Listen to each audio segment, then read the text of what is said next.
Здравствуйте, дорогие друзья!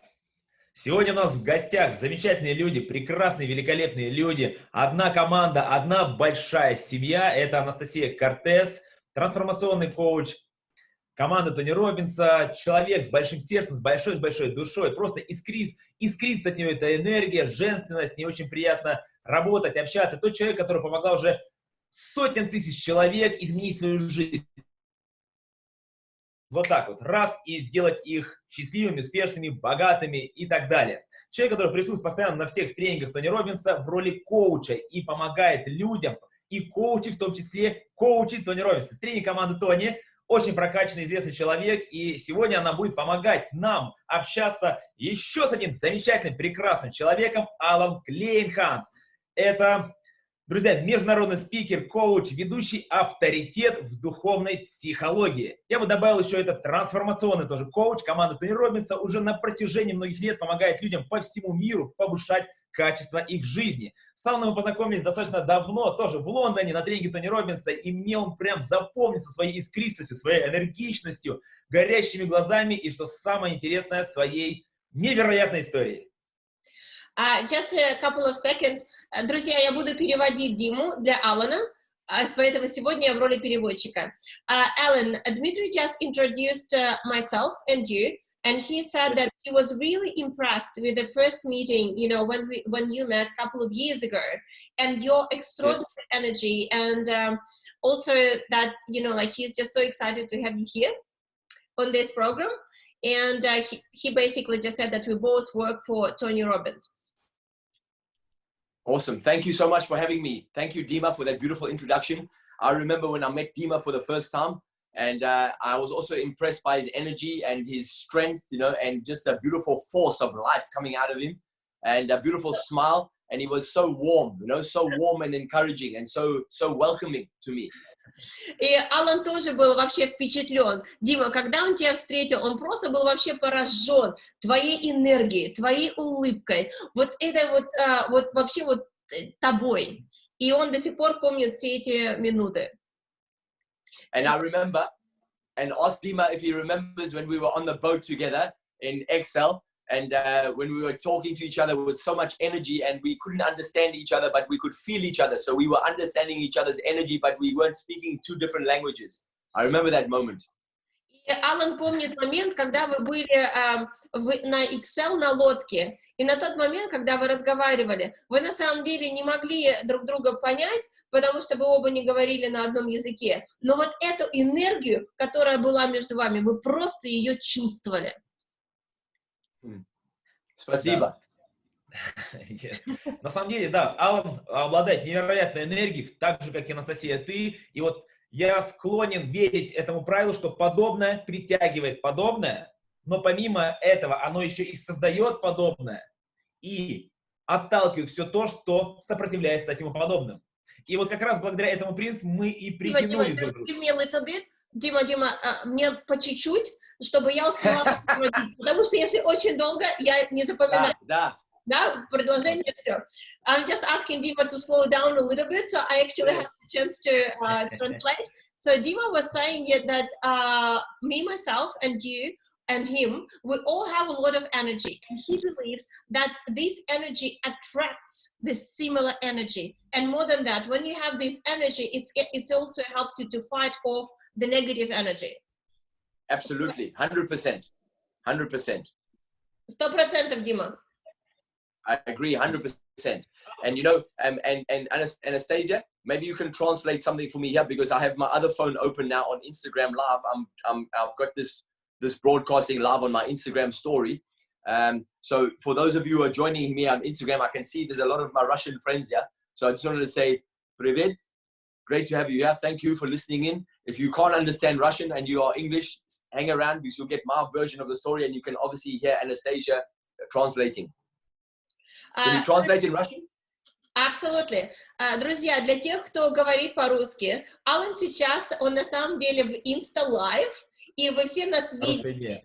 Поэтому у вас теперь будет возможность услышать и английскую версию Аллана истории, и русскую версию истории Аллана. Это потрясающая история, которую невозможно пропустить. Отлично, отлично. Dima said it's a great idea, so he will start doing his life as well. Да. Это хорошая идея, потому что я услышал, что Аллан ведет эфир, я думаю, дай-ка я тоже его включу, потому что людям наверняка будет тоже интересно это услышать. Друзья, мы сейчас ведем прямой эфир, на связи у нас Сидней, Анастасия Кортез, и на связи у нас Аллан Клейхансом из Лондона, ребят. Вот таким вот образом это выглядит сейчас у нас. И у вас есть возможность прямо сейчас присутствовать вот в таком вот формате, смотреть на меня, наверное, на компьютере, потому что сейчас, друзья, это уникальная для вас возможность. Мне сейчас нужно просто вам это поставить как-то, чтобы это стояло, работало, и вы могли это видеть. Я думаю, вам будет это интересно. Друзья, кому интересно, можете поставить плюсики. А мы, друзья, продолжим. Аллан, я как-то оказался у тебя, помню, на выступлении в Москве, когда ты приезжал, своей просто невероятной энергией провел фантастический мастер-класс, воркшоп, и меня тогда прям поразила твоя история. И я сидел прям практически со слезами на глазах, и, честно скажу, мне не верилось, что это все помещается в одном человеке. Это действительно такая сильная... Just wait, Дима, just, I need like... Я забываю, что...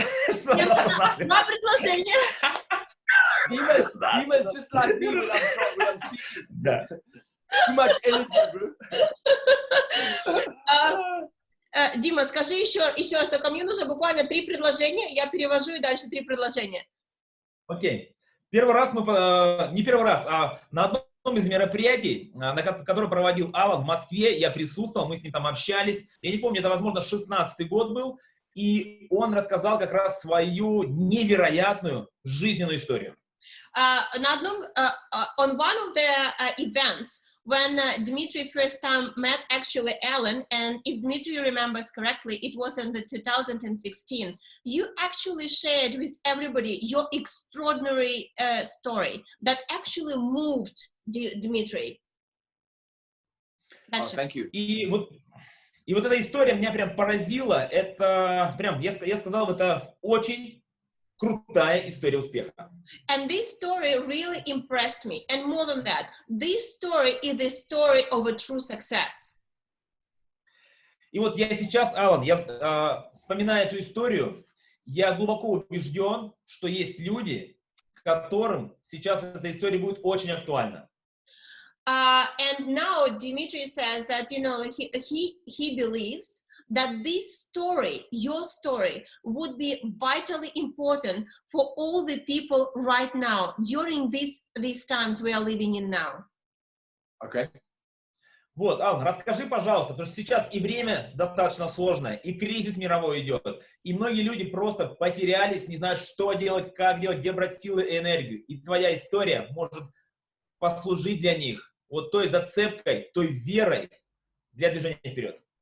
And Allan, can you please share with us your story? Because, you know, during now the times of the crisis and a lot of uncertainty, majority of people, they found themselves lost and uncertain.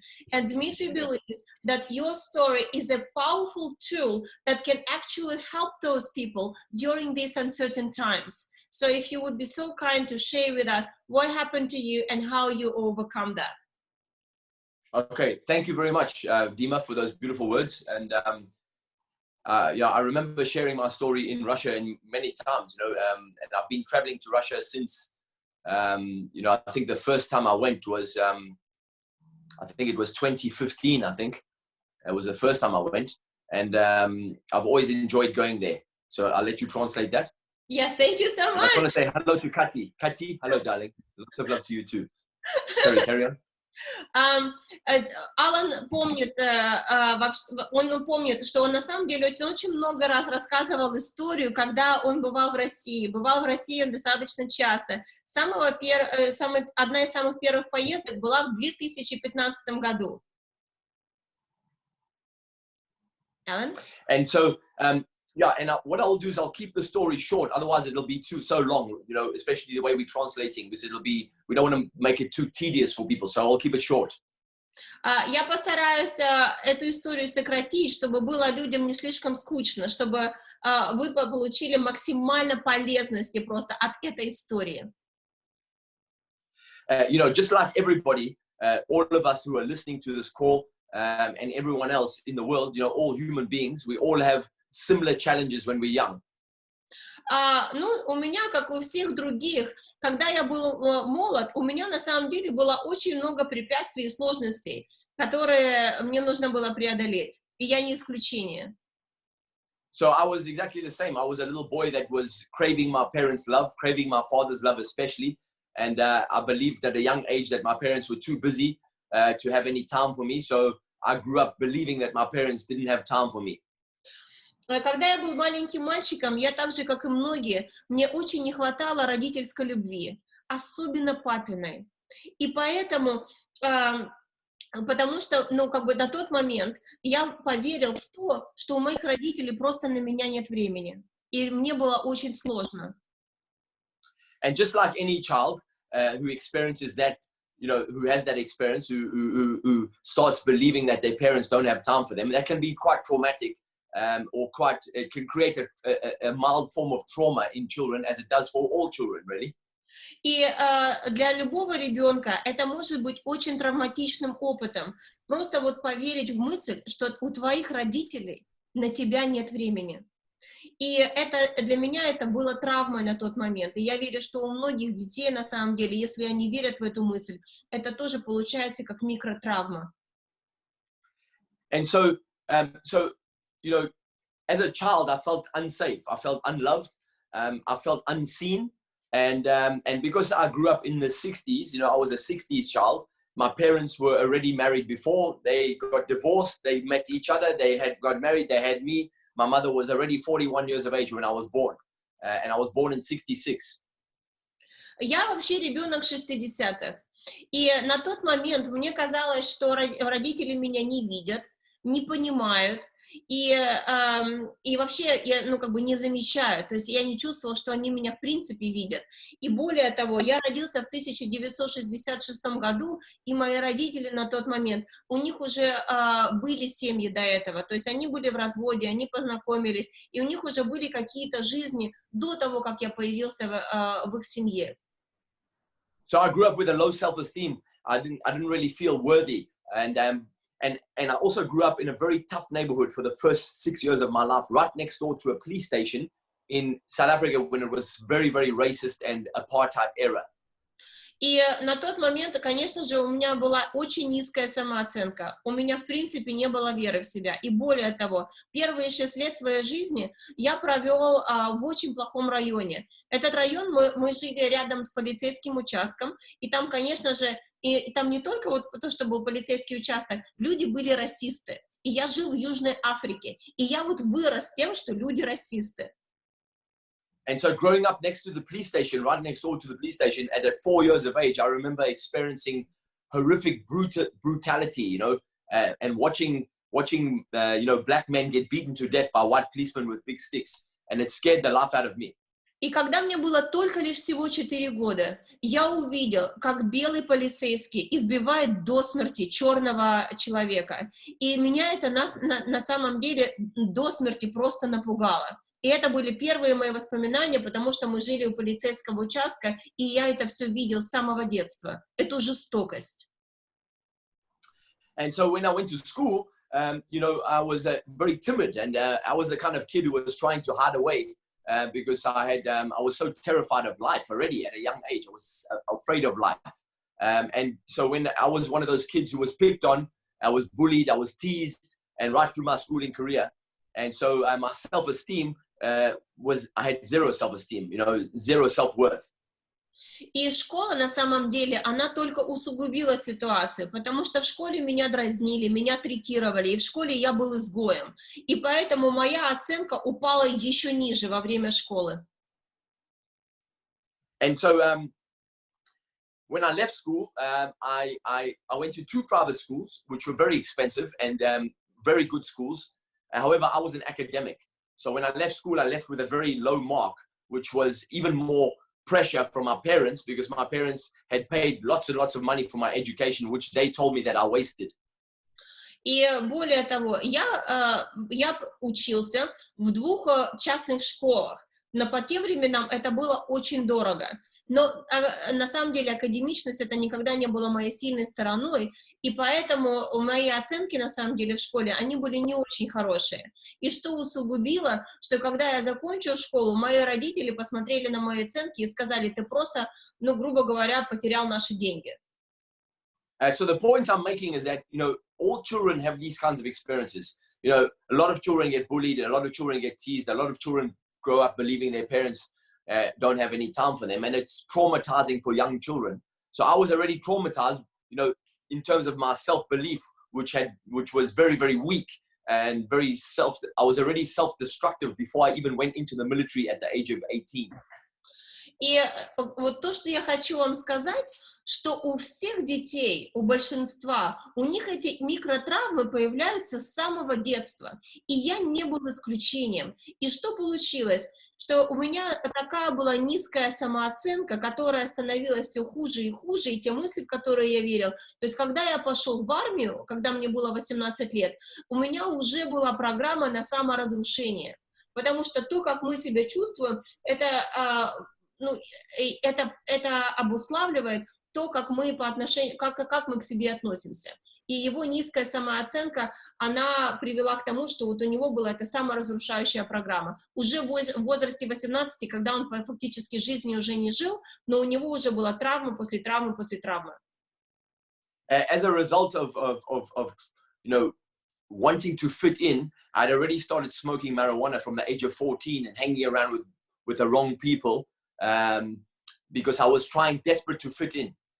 И мне так хотелось, чтобы меня принимали в эту компанию, и я начала курить марихуану, когда мне было 14 лет. Но я стал курить эту марихуану только лишь с одной желанием, чтобы я был частью этой компании, чтобы меня просто приняли.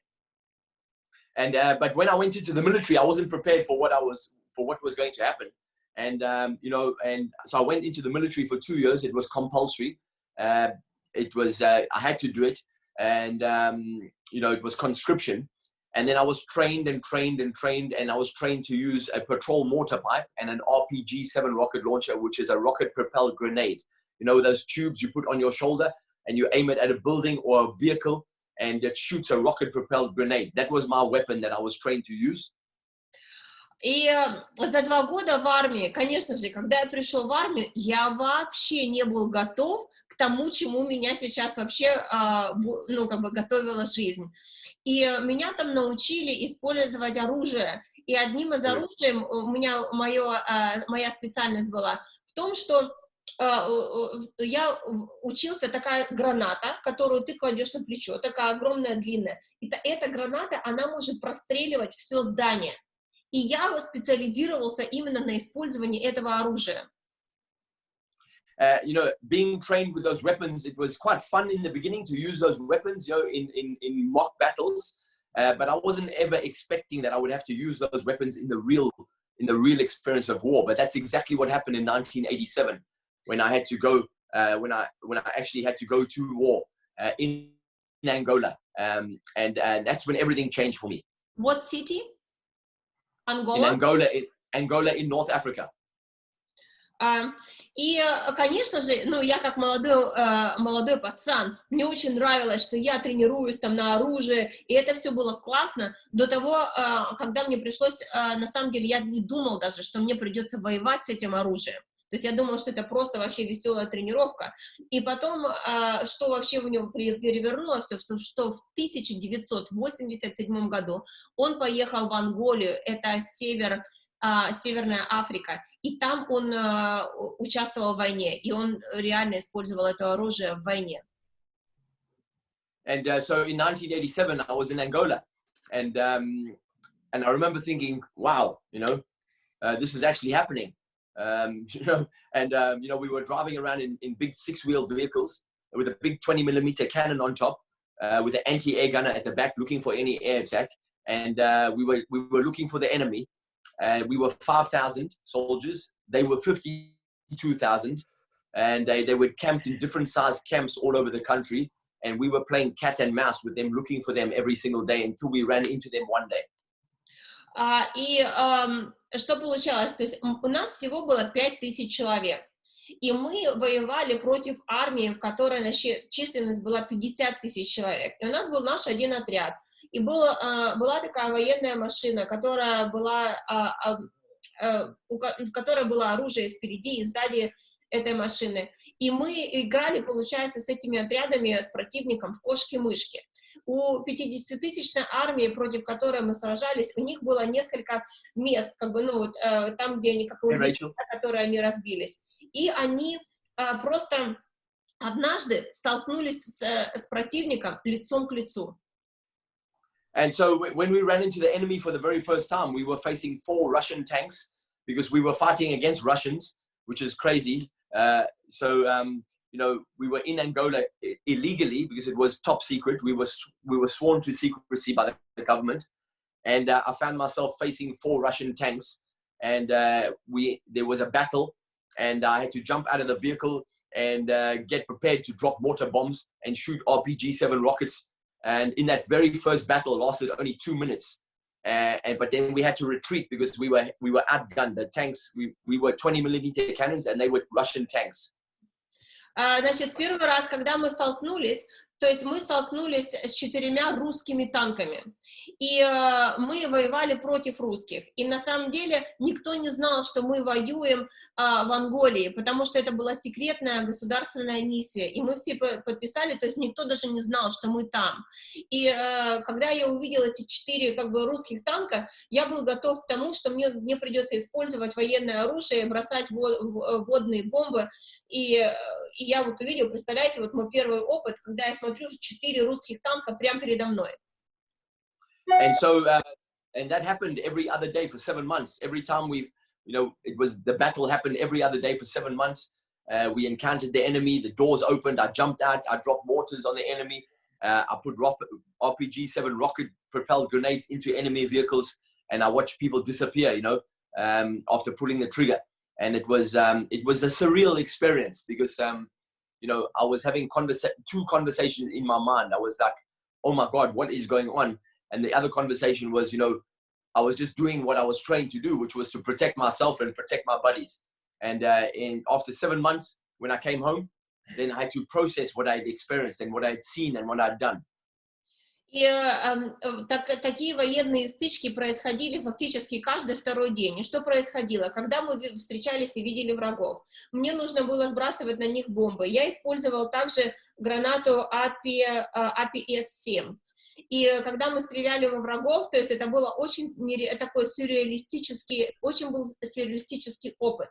То есть когда я выскакиваю из своей машины, я стреляю во врагов, и я вижу, как люди просто растворяются, они исчезают, и только лишь потому, что я нажимаю курок. И это все продолжалось 7 месяцев. И когда я приехал домой, для меня это вообще было как бы вот вообще шоковое осознание. Но на тот момент я не понимала вообще, что происходит. Но я знала, что я делаю то, чему меня тренировали. И я защищаю себя и свою команду. И когда я приехал домой уже, тогда у меня начались процессы осознания. And so when I came home after 7 months, I had lost a lot of friends. And I was trying to process the fact that I had killed other people and lots of them.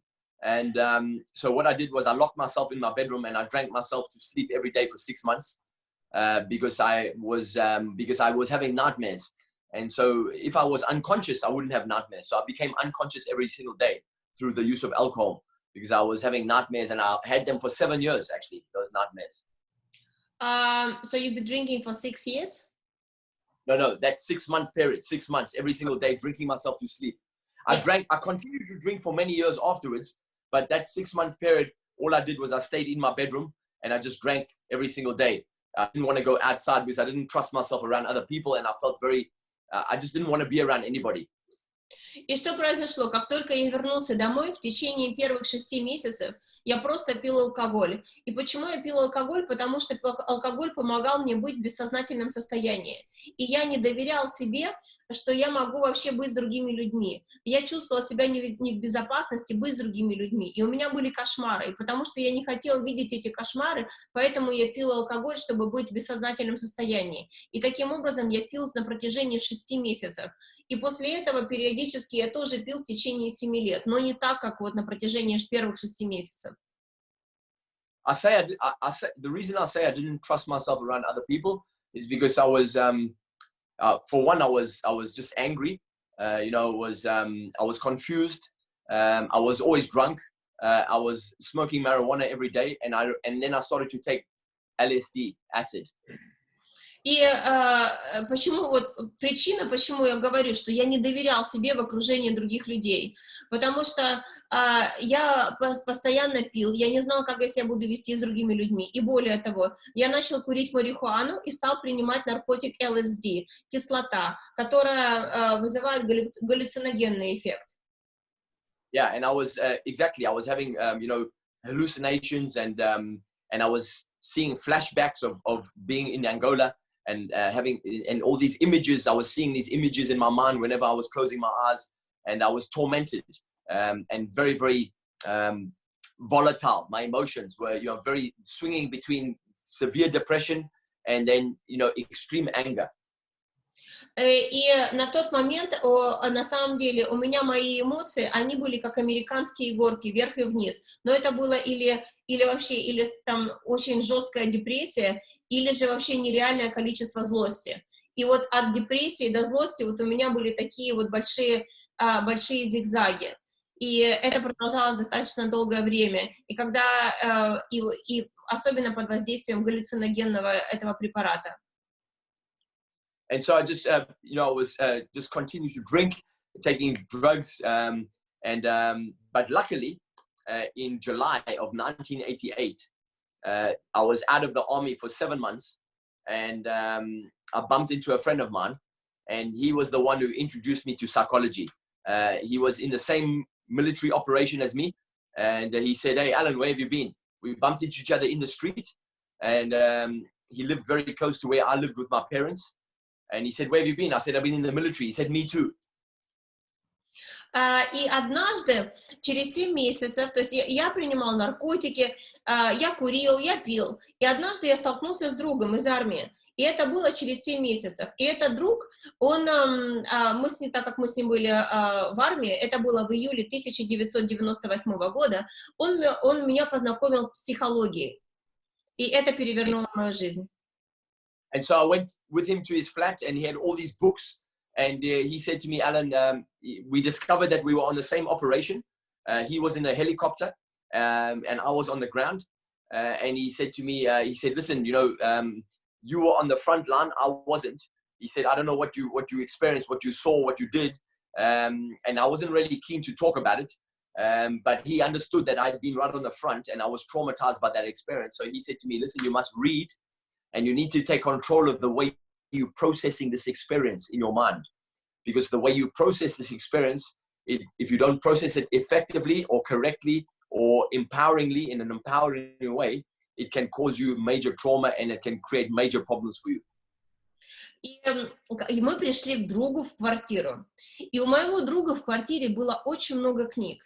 И когда мы разговаривали, мы поняли, что, оказывается, мы вместе были на одной и той же операции. Только он был на вертолете, а я был внизу, вот, в своей машине, в боевой машине.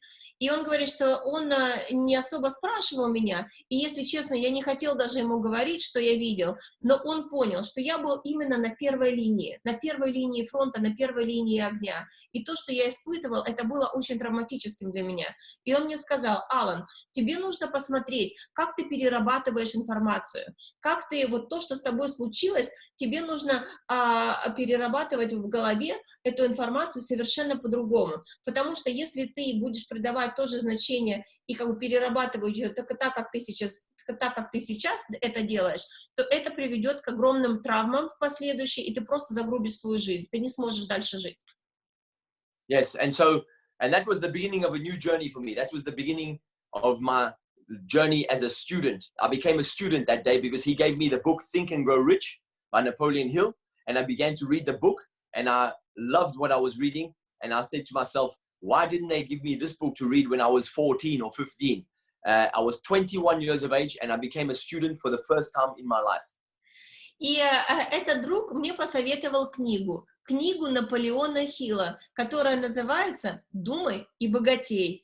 И я зачитывался просто каждой строчкой, каждой страничкой этой книги. И я думал, ну почему же они мне не дали эту книгу, когда мне было всего лишь 14 лет?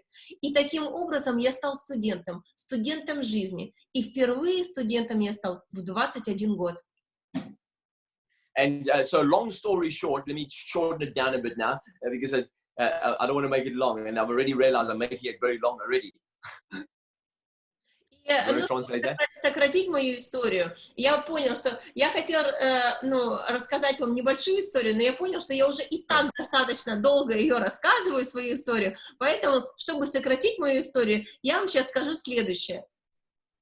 And so that was 32 years ago that I became a student. I'm still a student, and in that period of time, I've been reading and studying everything to do with psychology, human behavior, consciousness, spiritual psychology. And in that journey, that led me to Tony Robbins. Ну, и это продолжается уже 32 года. Я являюсь студентом жизни. И я перечитал столько книг. И по психологии, и по человеческому поведению, и по духовности, и по осознанности, и по трансформации. Вот все, что связано с человеческой психологией, духовностью, осознанностью. И потом, конечно же, я познакомился с Тони Роббинс, и это тоже перевернуло мою жизнь. That was the first time that I attended Tony Robbins was 1999. I had been studying since 1988. So for 11 years, my head was full of knowledge. And I believed that knowledge is power. I used to believe that knowledge was power, and my head was full of knowledge, but nothing was changing in my life. And so 11 years after I started studying, I was suicidal. I was a drug addict, and I had been a drug addict for 15 years by that point of time. And in spite of the fact that I was very well read and very knowledgeable about what I'd been studying, my life wasn't changing, and I was frustrated and suicidal, and I hated the person I saw in the mirror. И первый раз, когда я попал на один из тренингов Тони Роббинс, это было в 1999 году. И до этого времени у меня уже получилось, я уже 10 лет был студентом. У меня было нереальное количество знаний, но я не изменялся. То есть я очень много знал, но тем не менее изменений в моей жизни не было. И я не только был наркоманом и алкоголиком, более того, я еще был суицидником. То есть меня постоянно посещали мысли о самоубийстве. И это все было, и получается, у меня были эти знания, но не было трансформации. И тогда я пришел на тренинг Тони Роббинс после 10 лет, когда я был только студентом и только учился, но ничего не изменялось в моей жизни. So when I went to see Tony in 1999, I discovered that knowledge is not power. Action is power. And so I began to put into action what I learned from Tony in that first weekend. And that was an extremely powerful weekend for me. My first UPW, my first Unleash the Power Within with Tony Robbins in 1999, July it was. And in that weekend, I had a one-on-one conversation with Tony in front of 1,500 people, like an intervention with Tony. And it was amazing. My life changed in that moment when I began to realize that I could take control of my life. And that was the first time that I ever felt unconditional love from another human being, from Tony Robbins, when we had the one-on-one intervention. It was the most beautiful thing one of the most beautiful things to this day still. В 1999 году, когда я впервые пришел на тренинг Тони Роббинс, и я как сейчас помню, это был его тренинг UPW, который называется «Освободи своего великана изнутри». Это тот тренинг, когда ходят по огням, преодолевая свой страх на тренингах Тони Роббинс. И Аллан говорит, что я всегда думал и верил, до того, как я попал на тренинг Тони Роббинс, что знание — это сила. И на самом деле это неправда, и я это понял только на тренинге Тони Роббинс, что не знание — это сила, а действие — это сила. И тогда я понял, что я могу действовать, и когда я действую, именно тогда я изменяю свою судьбу. И тогда Тони Роббинс провел со мной интервенцию.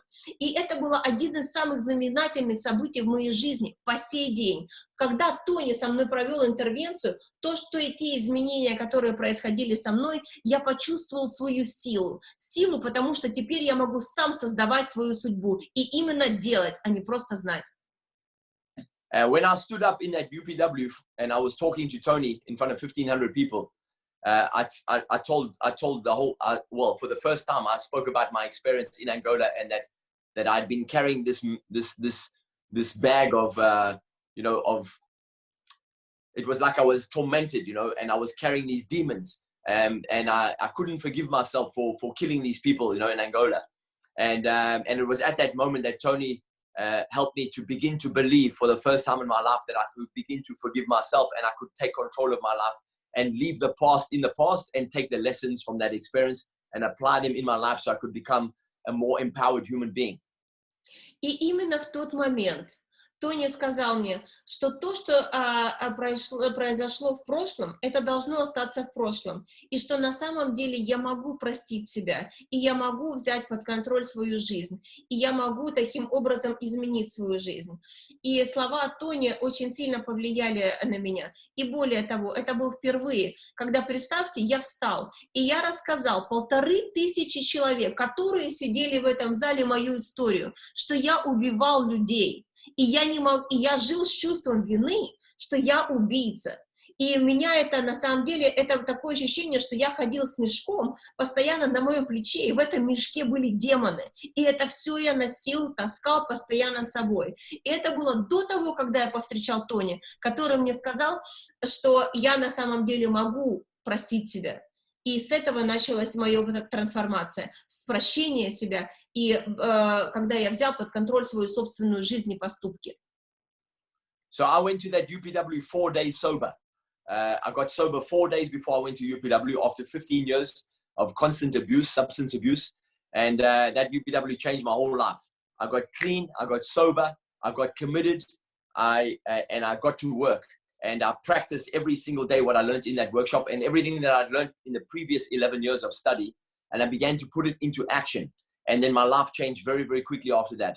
I began to study how to be a speaker, how to communicate more powerfully, how to communicate with myself powerfully so I could communicate with the world powerfully. And then I set myself a new goal. And I set myself a goal that I would become a facilitator of transformation. But first I needed to transform my life, which is what I began to do every single day from that moment forward. И именно с того момента началась моя трансформация. Это были 4 дня, первые 4 дня в моей жизни, когда я был трезв. Именно на тренинге UPW, который UPV, как говорят по-русски. На этом тренинге я не только не пил 4 дня, более того, я учился, я занимался, и я применял все то, что говорил Тони, и я делал абсолютно все. И я тогда понял, что я хочу быть фасилитатором, то есть я хочу вести тренинги по трансформации. Но прежде чем трансформировать жизнь других людей, я знал, что мне нужно начать с себя и трансформировать свою жизнь. И таким образом началось как бы мое перерождение. Yeah, and so long story short, and I know I've said that more than once, but I became a speaker and a coach, and a trainer. And my journey has taken me all around the world. I've been able to share my story with so many different people in so many different countries. And, to bring the story to a nice end, in 2017, I was in Russia doing a tour of Russia, where I went to 12 different cities: Krasnodar, Brno, Novosibirsk, the one right on the east of Russia, Vladivostok, I think it is. And I went to so many different cities, and I found myself in 3 different Russian cities, where 3 different men came to me after hearing my story about Angola and about me fighting against Russians. And the first time it happened, I couldn't believe it. The second time it happened, the third time it happened, I was amazed. But these 3 different men who came to me after I shared my story about my time in Angola as a soldier and said, Allan, I was in Angola in 1987 fighting against you. And I'm so glad that you came to my city to share your story, because your story has made me realize something that I've been keeping my family away, because I'm so ashamed of what I experienced as a soldier. И после того, как я начала работать, собственно, трансформацией, я побывал в России. Я побывал в 15 городах России буквально 3 года назад. И он перечислил города Краснодар, по-моему, Сибирь. И вот когда я был в 15 городах России, рассказывая свою историю, я просто обалдел, когда ко мне подошло 3 мужчины. Но когда первые 2 подошли, ну, я еще как-то сомневался. Но когда 3, я просто не мог этому поверить. И эти мужчины сказали: Аллан, мы благодарим тебя за твою историю, потому что именно я был в 1998 году, воюя против тебя в Анголе. И он говорит, что твоя история помогла мне, и спасибо тебе, что ты приехал в мой город рассказать мне мою историю, потому что это отдаляло меня от своей собственной семьи, потому что я не знал, как жить с тем, что я пережил тогда в Монголии, и ведь как жить с тем, что я видел и испытал, и поэтому я не мог даже быть искренним со своей семьей. Аж мурашки по всему телу. Dima said that he's got shivers down his spine. Yeah, I was amazed. You know, I asked all 3 of these men for a photograph with me, a selfie, but only one of them agreed to give me because the other 2 are still military men. So they were worried that I didn't want. They said to me, no, because I don't want you to share it. And I said, I won't share it, just for me, so I can know, so I can remember that this is real. You know, this is not. I'm not dreaming this.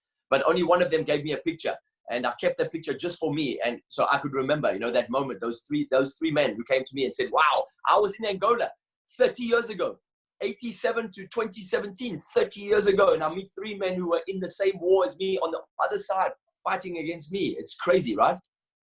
И 3 из этих мужчин, они все подошли ко мне, сфотографировались. И я попросила, можно ли мне оставить для себя свою фотографию, ну, вот именно с вами. 2 из них, они не разрешили Аллану оставить фотографию с ними, потому что они до сих пор военно обязанные, военнослужащие.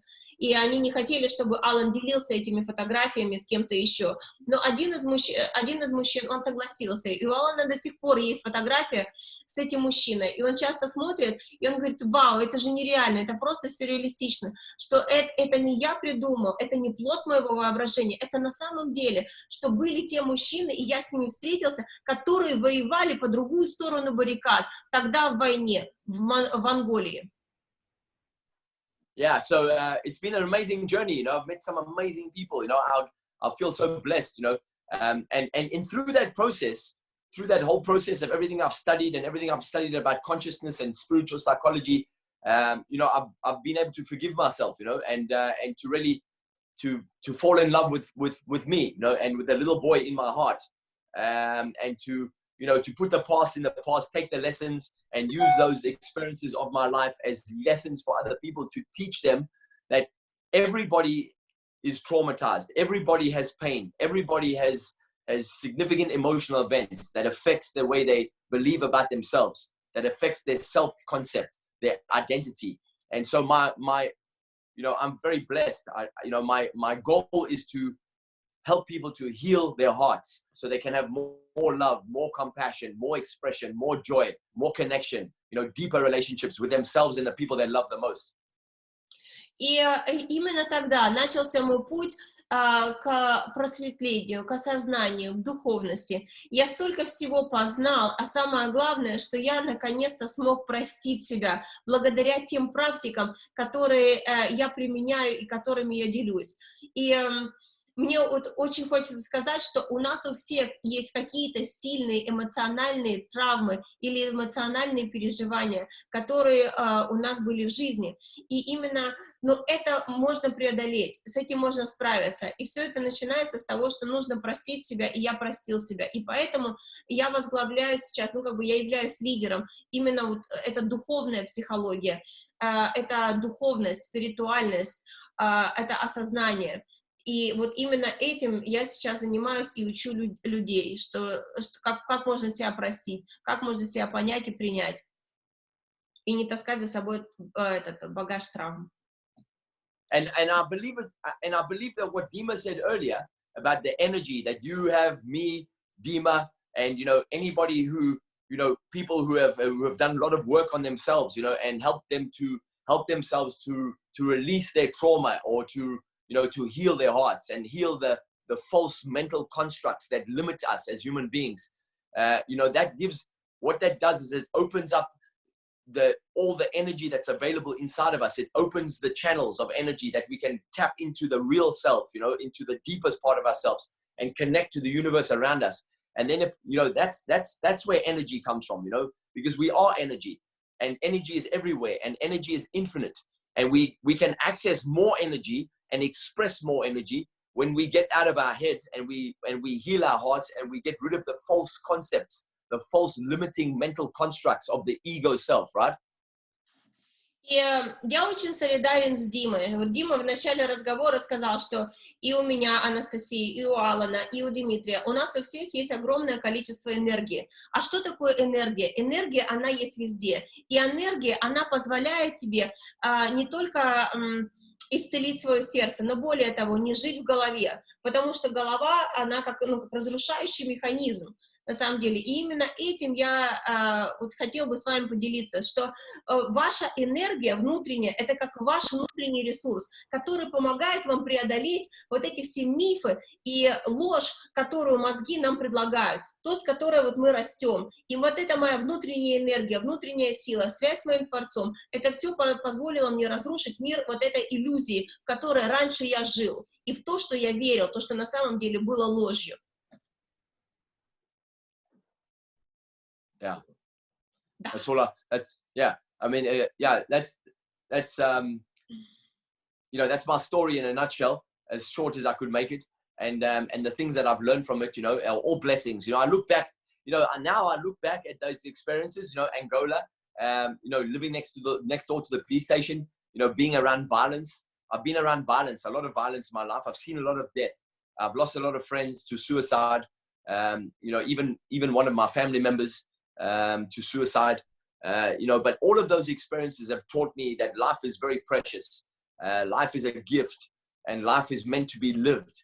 And it's very important for us to train ourselves to see the beauty in the darkness, to see the beauty of life in everything we see. И с самого детства, с самого начала, просто Аллан говорит очень много, я стараюсь максимально передать вам информацию. Он говорит, что это вот и есть моя история в таком орешке, в котором вот я мог рассказать. То есть я пытался сказать вам, что я ее сокращу, и вот это, наверное, самая короткая версия, которую я мог вам рассказать. И на самом деле я рос постоянно в жестокости, я видел жестокость, я потерял очень много друзей и на войне, и очень много, ну, как бы многие мои друзья покончили жизнь самоубийством. Даже более того, член моей семьи покончил жизнь самоубийством. И это все меня постоянно окружало. И это на самом деле, вот все то, что я пережил, это все является благословением. Благословением почему? Потому что я понял, что жизнь на самом деле это ценный подарок. Это все то, что у нас есть. И вот проживая эту жизнь, в этом и есть ценность. И теперь я ценю жизнь больше, чем когда-либо это ни было, понимая свою ценность, понимая ценность других. Yeah, just this morning, you know, Dima and Anastasia, I woke up very inspired, and you know, and I saw something online, and I was inspired to share something on my social media, on my Instagram and my Facebook, about the ability to see beauty in everything. Because when we recognize beauty, then what we do is we are able to recognize the beauty in ourselves. When we recognize the beauty in the world. And what recognizing that beauty does, it allows us to feel love. And there is beauty in everything. And it's not about not looking at the darkness or not acknowledging the darkness. When we are able to see the beauty in amongst the darkness, what that does is it allows us to feel love. And love is the most powerful energy that we have, that we can use to heal ourselves and the world. И сегодня я проснулся в огромном воодушевлении. И я начал видеть, я проснулся, и я стал видеть красоту вокруг себя, красоту этого мира. А на чем это вообще говорит? Когда мы можем видеть красоту, которая нас окружает, тогда мы можем видеть и чувствовать красоту внутри себя. И даже если темно, вот эта способность, это умение видеть красоту даже в темноте, это и говорит о том, что вы можете и видеть красоту, и принимать себя, даже когда что-то происходит не так. И это самое главное, самый ценный для меня урок. Это вот способность видеть красоту даже в темные моменты, даже в темноте. Есть выражение, очень классное выражение, просто добавлю к этой мысли. Мысли просто гениальная и великая мысль, что красота в глазах смотрящих, а истина в ушах слушающих. То есть основной посыл, что красота в глазах смотрящих. И мы не можем видеть красоту вовне, если нет этой красоты внутри. And Dima said, I would like to add that the beauty is in the eyes of a beholder, and the truth is in the ears of that person who hears that. Very true, very true. That means like you can see the beauty if you feel the beauty within. You can hear the truth if you feel the truth within. Absolutely, because life is us and we are life. So if we are one thing. Yeah. Класс. Аллан, я вот смотрю на тебя и вижу в тебе как такая, знаешь, родная душа, прям родной человек, как брат. Мы как будто ровесники, хотя у нас достаточно большая разница в возрасте. Но когда я на тебя смотрю, разговариваю с тобой, я чувствую тебя вот как ровесника, а то и даже моложе. Потому что то, как ты себя сейчас чувствуешь, то, что с тобой происходит, это заслуга лично твоя ответственность. Настя, чуть-чуть еще, да? Нет. Allan, when I'm looking at you, you feel like a brother to me, like even the same age, like more than that, even younger than me. And you know, and I know because when I feel you, you feel like younger, and I know we have a big difference, like age gap between us two, but I don't feel it. Sometimes I feel you're younger than me, and I know, but this is what you created. You created how you show up and how you feel. Absolutely, 100%. Подведу к вопросу, да. И спасибо, Дима. Исходя из того, что у меня есть четкое глубинное убеждение, что где-то до 18, максимум до 25 лет наш уровень энергии – это не наша заслуга. А все, что после 25, это как раз то, что создаем мы. Сейчас подведу к вопросу. And I'm just like leading up my saying to a question that I'm going to ask you. So I have a very deep belief that everything that happens before the age of 18 and 25, it's given to us. It's not earned. But everything that we do and feel after 25, that's what we earn. Дима? Да, и исходя из этого, глядя на тебя, можно восхищаться просто твоим уровнем осознанности и твоим уровнем энергии. And that's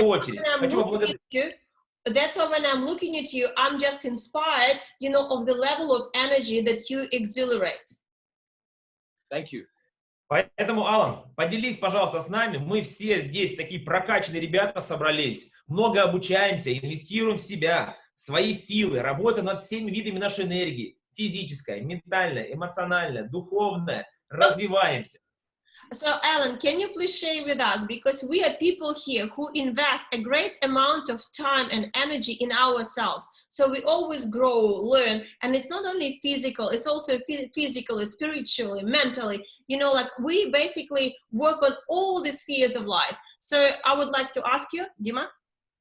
И, исходя из этого, глядя на тебя, у каждого из нас есть свои ритуалы, но я бы хотел, чтобы ты сейчас поделился своими какими-то практиками, что ты выполняешь ежедневно, что позволяет тебе быть осознанным, энергичным, иметь много энергии в теле, ментальную энергию держать на высоте, эмоциональную и духовную. Просто перечень своих ритуалов, практик. Я уверен, что это будет полезно очень многим людям.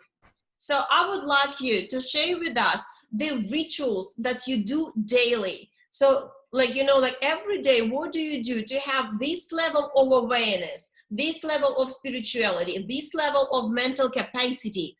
And I believe that it will be useful for everybody who is listening to us right now.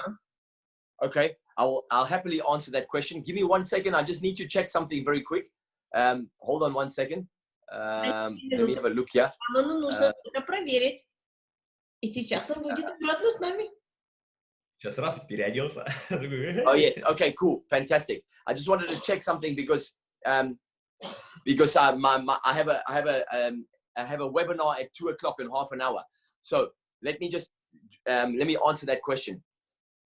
I have a disciplined routine every morning, where the first thing I do in the morning when I wake up is I say, thank you, God, for a new day. I'm so blessed. Today is my favorite day. I say that every morning. То есть с самого начала, как только я просыпаюсь, я говорю: Господи, я благодарю Тебя за этот день. Это самое первое, что я делаю.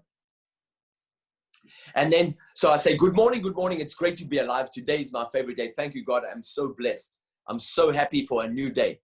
Доброе-доброе утро, Господи, спасибо Тебе, я жив, и сегодня новый день, это самый лучший день, спасибо Тебе, Господи. Вот так я начинаю каждое утро. And when I say it with a big smile and joy in my heart. И когда я это говорю, у меня огромная улыбка, и у меня радость в моем сердце. Now, I've been saying that same thing every single day for 21 years. И я это себе говорю каждый день, без исключения. Вот уже 21 год. Even when I don't feel good. Даже когда я себя хорошо не чувствую. Because sometimes you don't feel, you know, I'm not a saint, I'm not a robot, I'm a human being. Sometimes I don't feel good, but I still say it every morning. Но я же не робот, я иногда себя хорошо не чувствую. Я просто обычный человек, и я не святой. Поэтому иногда, когда я себя хорошо не чувствую, я все равно говорю эти слова, несмотря ни на что. So once I greet the day and I thank God for a new day, and then what I do is I do breathing, Wim Hof breathing. Как только я поблагодарил Господа за новый день, тогда я начинаю делать дыхательную практику от человека льда Wim Hof. Yeah, and I do that. And once I finish the breathing, then I do meditation. То есть после того, когда я сделал свою дыхательную гимнастику, потом я делаю медитацию. And once I finish the meditation, then what I do is I listen to some beautiful music. Как только после того, как я сделал медитацию, я слушаю очень красивую музыку. It's very high vibration music, very beautiful high vibration music. Очень высоковибрационная музыка. And then I do exercise. И потом я занимаюсь физическими упражнениями. Yeah, for 45 minutes or 1 hour. 45 минут или час. And so the first part of the day for me is it's every morning I wake up 6 a.m. Каждое утро я просыпаюсь в 6 утра. And from 6 a.m. to 8:30 is my time. И с 6 утра до 8:30 утра это мое время. Only for me. Только для меня. For me and the universe, for me and God, for me and my connection with the Creator. Для меня и для всей Вселенной, для меня и для связи с Господом, для меня и для моего Творца. So I don't put my phone on until 8:30. До 8:30 я свой телефон не включаю. I use my phone in the morning before 8:30, but I don't take it off airplane mode. I use it for music or I use it for meditation, or but I don't put it on Wi-Fi until 8:30 because I don't want any messages to interrupt my first morning session for myself. На самом деле я использую телефон для того, чтобы включить свой любимый плейлист, свою музыку. Но у меня телефон стоит в авиарежиме, в режиме самолета, чтобы никакие сообщения не могли помешать моей духовной практике. С 6 до 8:30 это исключительно мое время, когда телефон находится в авиарежиме. Now, sometimes, obviously, sometimes I might have a meeting at 8 o'clock or I might have a call at 8 o'clock. But then what I do is I make sure I get up earlier to make sure that I still get that time for myself. И иногда у меня бывают встречи или совещания, или вебинары в 8 утра. Что тогда я делаю? Тогда я просыпаюсь на 30 минут раньше, чтобы обязательно закончить свою практику, которая посвящена именно мне. Yeah. So every morning, greet the new day. Thank you for a beautiful new day. Water, drink a big glass of water, breathing, meditation, exercise. So mind, body, soul. Таким образом, когда я встаю, я начинаю с благодарности, потом я пью огромный стакан воды. После этого я делаю дыхательную практику, и после этого я делаю упражнения. И посмотрите, каждое утро я тренирую свое тело, ум и дух.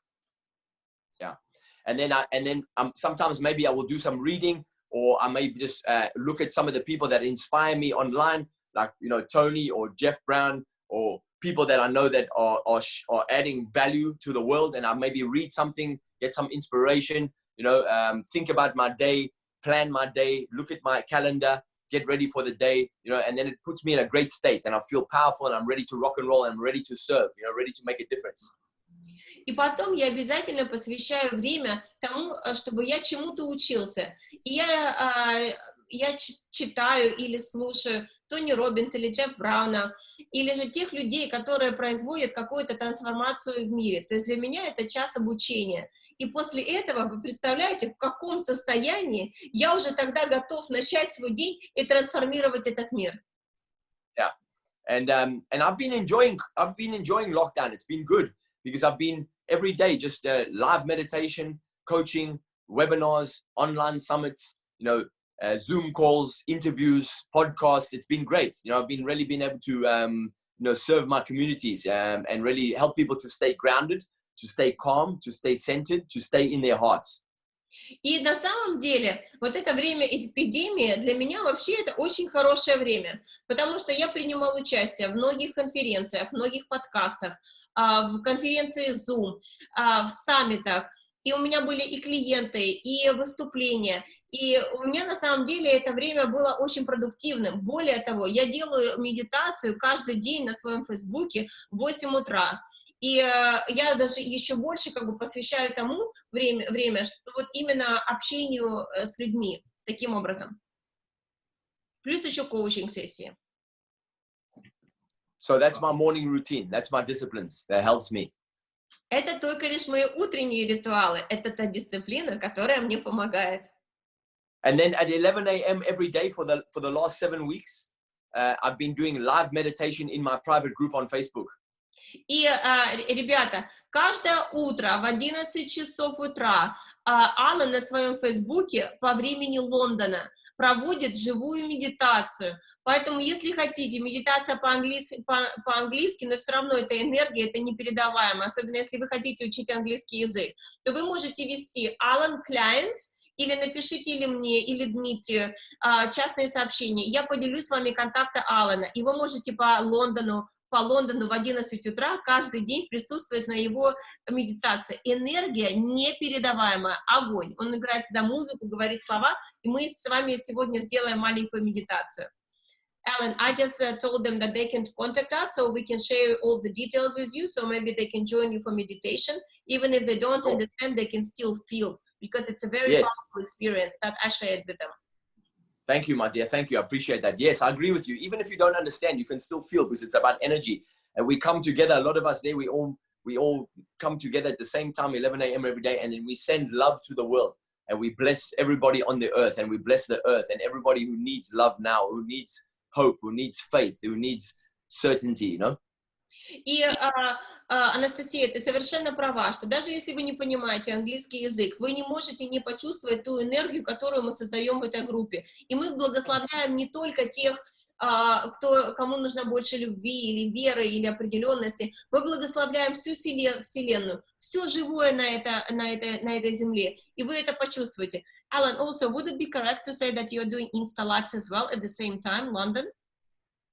Today was the first time that I did Insta Live at the same time as I did the Facebook Live meditation. It was the first time I did it simultaneously today, first time. It was good fun. I had a lot of people on Instagram. I'll do it tomorrow again, yes. I'll do it tomorrow again. Те, кто смотрит нас сейчас в эфире, Аллан будет делать медитацию 11 часов утра по Лондону вживую и на Фейсбуке, и на Инстаграме. То есть вы можете Аллана найти у меня в друзьях или у Дмитрия в друзьях, Аллан Клейхансом, и присутствовать на этой медитации 11 утра, время Лондон. Thank you, Anastasia. And Dima said something about maybe doing a meditation now for everybody who's listening. And maybe we can do a quick 5-10 minute meditation, because then I must get ready. I've got a webinar at 2 o'clock. Ребята, и Аллан согласился подарить нам, всем слушающим, как огромный подарок, 5-минутную медитацию именно сейчас, чтобы вы почувствовали. Поэтому быстренько закройте все двери, выключите всю технику и садитесь с нами сейчас на 5-минутную медитацию с Алланом Клейхансом и Дмитрием Васильевым и Анастасией Кортез. Yes. Thank you. All right, lovely. So what I will do is I will say, and then you will translate, Anastasia, and we'll do it slowly together, just for a few minutes, all of us together. Who for anyone who's watching this, and even if they're watching the replay, if they watch the recording, they can still do the meditation, because it's all about the energy. И для тех, кто посмотрит сейчас, те, кто нас сейчас видит и смотрит, то есть вы это можете использовать как большую энергию. большую энергию, и это будет благословение для вас, когда вы сейчас на нас участвуете. Cool. So, should we do it now? Yeah, just 2 seconds, because Дима, how is your Insta Live? Дима, как твой Insta Live? У тебя сейчас время не заканчивается? У меня только что время закончилось. Нет, Hey, я отключил, я в потоке, я Can здесь. you put that oneness on again, please, baby? Okay. Thanks, honey. Allan, just 1 second. No worries. Yeah, we can. I just put Insta Live now, so because like I had like 32 people watching, and one of the guys they said, please, like I really need the blessing right now. Like it's amazing what you're doing. So, and they're like, I really need it. All right, perfect. So we'll go through it slowly. I'll speak, you'll speak. Okay, you say what you repeat what I say. Yes. I'm going to play some music now too in the background. Сейчас Аллан включит свою музыку. A little bit louder, please. Сейчас Аллан включит музыку. И я буду... Can you hear the music, Anastasia? No, I can't. Погнали. Опа, сейчас я настрою это все. Put a little bit louder, please, Joe. A little bit louder, please. Allan, who are you talking to? Is it your Google? Hey, Google? I'm talking to my flatmate. Can you hear it now? Can you hear it now? You hear the music? Can you make it louder? Anyway, it doesn't matter. Let's do it. So close your eyes. Take a nice deep breath. Close your eyes. И закройте глаза и вдохните. Exhale. Deep breath in the nose. Глубоко Exhale from the mouth. Глубокий вдох через нос, выдох через рот. So just with your eyes closed. Глаза закрыты. Just place your hand on your heart. Положите руку на свое сердце. Or even 2 hands if you want to. Или 2 руки, если хотите. And just think of somebody you love. И подумайте о ком-то, кого вы очень любите. Think of someone you love very much. Подумайте о том, кого вы очень-очень сильно любите. Someone that you love unconditionally. Bring them to mind. See their face in your mind. Подумайте о том, кого вы любите безусловной любовью, и представьте их лица в своем воображении. And as you think of this person, just feel the love in your heart that you have for this person. И когда вы думаете об этом человеке, почувствуйте ту любовь в сердце к этому человеку, которую вы испытываете. And just let that feeling of love in your heart expand so that it flows all through your body. И позвольте этому чувству любви наполнить все ваше тело. And give it a color, like a pink color. Give it a pink color, and the energy of that love is flowing all through your body now. As you think of the person that you love so much.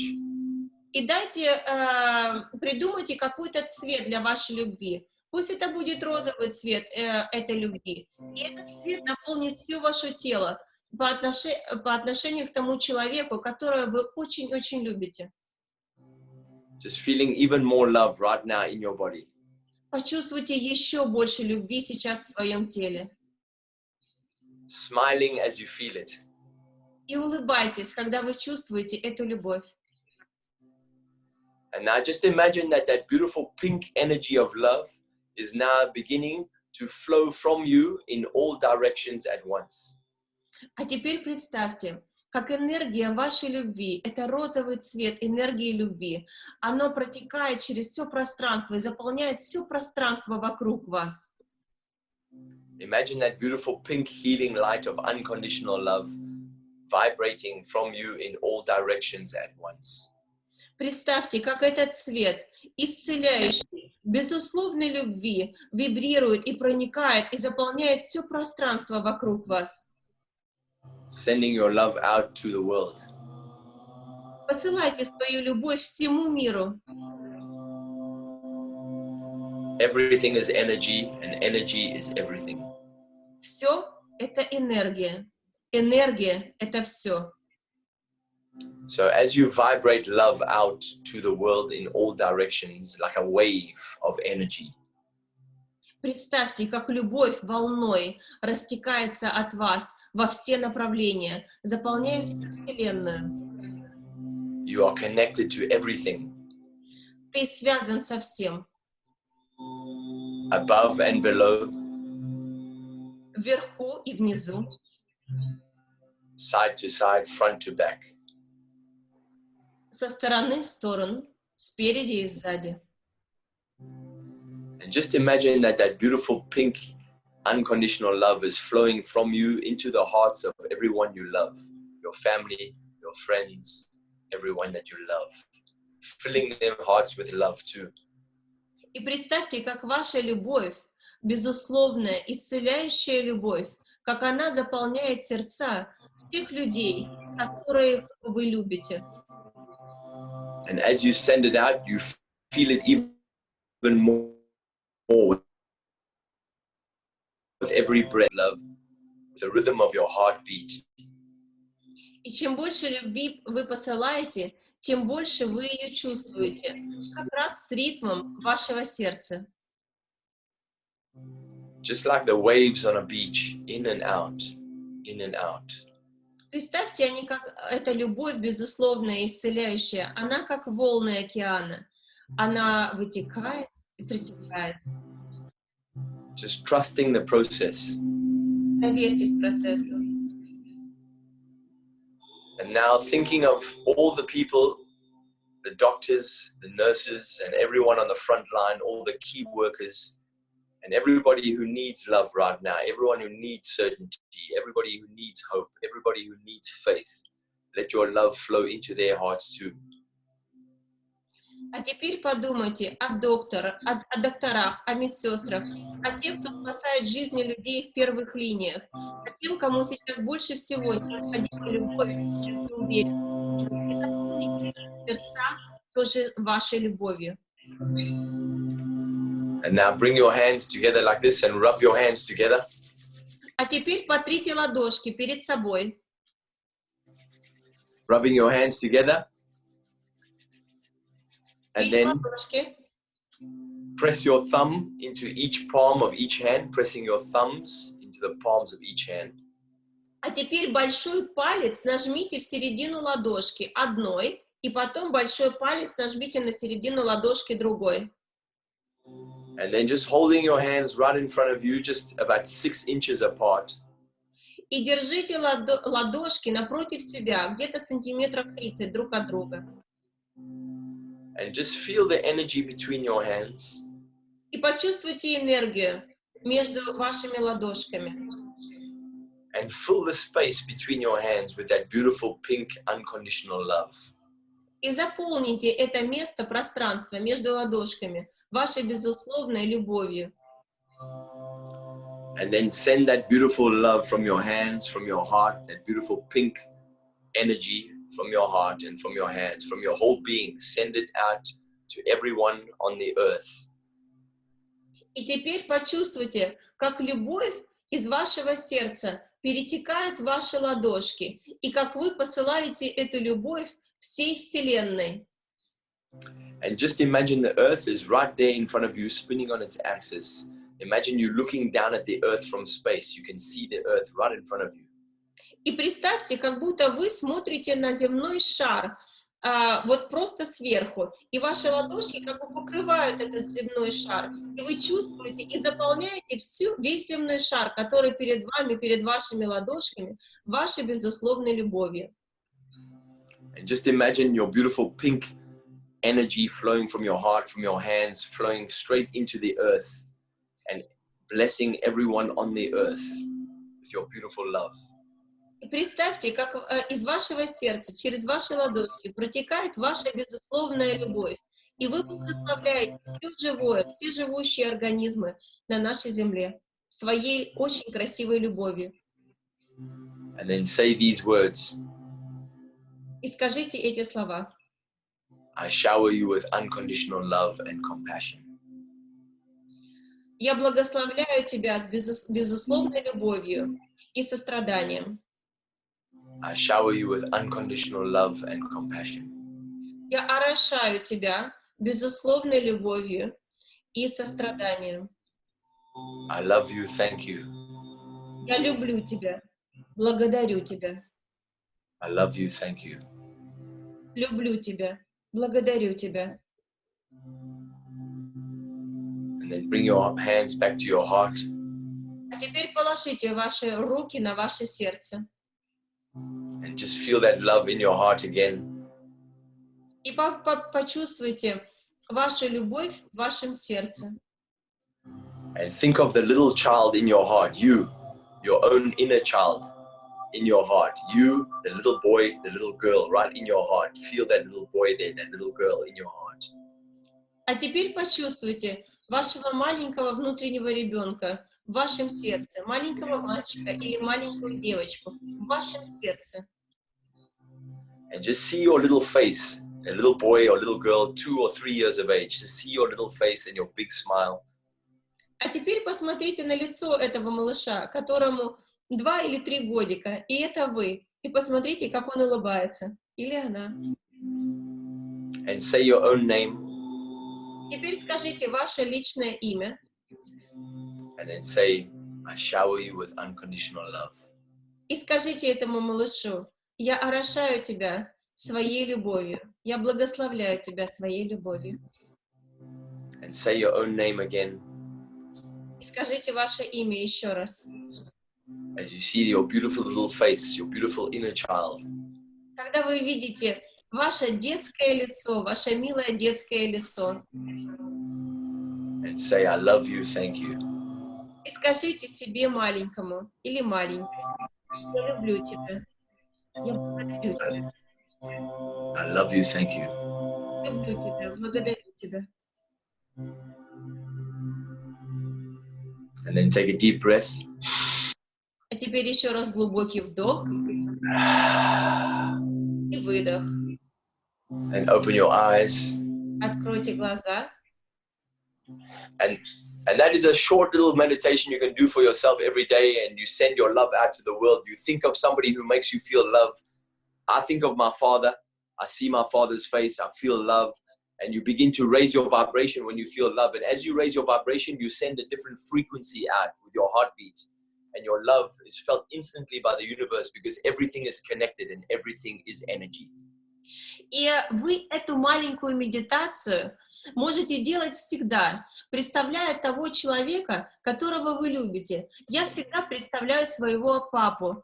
И когда вы наполняете этого человека своей любовью, и вы посылаете любовь всему внешнему миру, таким образом вы повышаете уровень своих энергетических вибраций.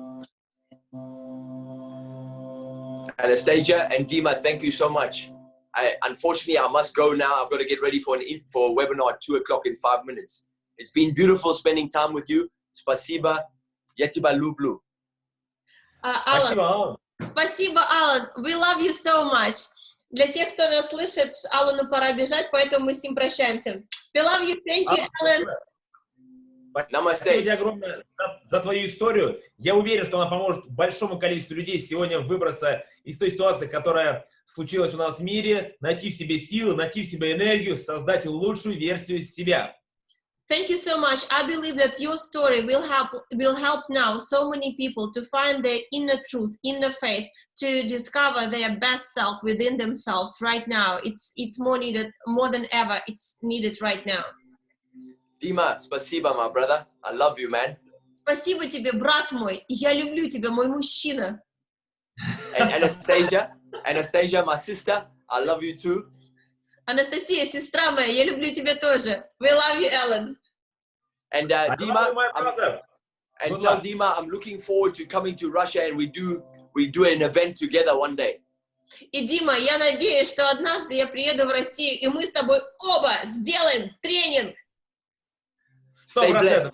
Это может обязательно быть. Втроем мы его должны сделать. Мы его должны сделать втроем. You said we must do the training, all 3 of us. Yes, even better. Даже лучше. And listen, stay blessed. I love you. I'll see you soon. Благословляю. Увидимся вскоре. Намасте. Намасте. Намасте.